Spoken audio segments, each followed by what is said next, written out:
नमस्कार मंडळी. तर हे काही मी तोडले आहेत आंबे. तर आपण ह्या आंब्याचा हे भरपूर चिक असतो ह्याच्यामध्ये. तर आपण ह्या आंब्याचा चिक कसा घालवायचा मी सांगते. ही जी देठ आहे ती आपण असं मातीमध्ये टच करून ठेवायचं. असं माती तर काय शेतातली तशी स्वच्छ असते आणि नंतर धुवायची आहेत आपल्याला. जर पिकवायचे असेल तर धुवायची गरज नाही. हे बघा, हे आंबे आहेत ना, हे असे ठेवायचे. एकाला एक लावून असे ठेवले आंबे.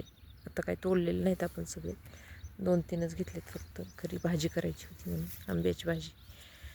मग त्यामुळं 3च घेतले. तर हे असे ठेवायचे. त्याची जी देठ आहे ती मातीत हे करून ठेवायची. मग जेवढा रस आहे त्याच्यातला चिक तो सगळा असा मातीमध्ये खाली जातो. किंवा जरी माती देठायला लागली तरी पण ही अशा प्रकारे ही काढून टाकायची. परत निघते ही माती. तरी 1-2 तास ठेवायचे असे. पूर्ण सगळा चिक खाली उतरतो.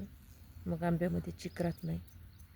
हे गावरान आंब्यातला चिक काढायची भारी आयडिया आहे. आमच्या इथं तर असाच काढतात. तुमच्याकडे कशा पद्धतीने काढतात ते पण आम्हाला सांगा.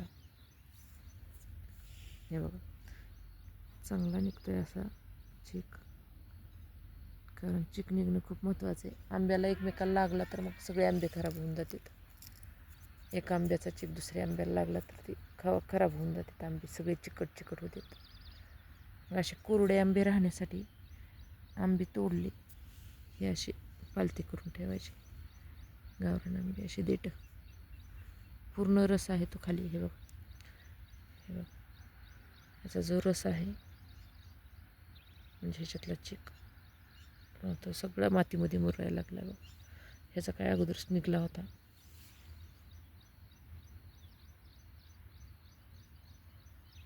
हे बघ, ते असे 1-2 तास ठेवले सावलीला. फक्त उन्हात ठेवायचे नाहीत. सावलीला झाडाखाली स्वच्छ जागा असते तर झाडाखालीच ठेवायचे.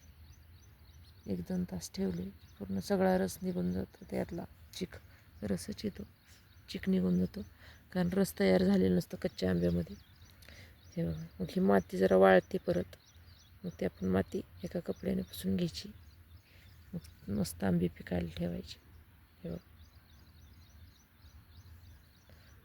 सगळं ह्याच्यात जातं आहे. हे बघा, सगळं चिक खाली उतरायला लागला. आता 1-2 तासात तर पूर्ण रस खाली निघून जातो.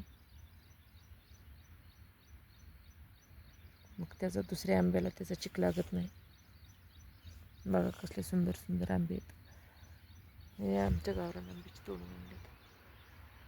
मोठं झाड आहे ते. खूप आंबे आहेत.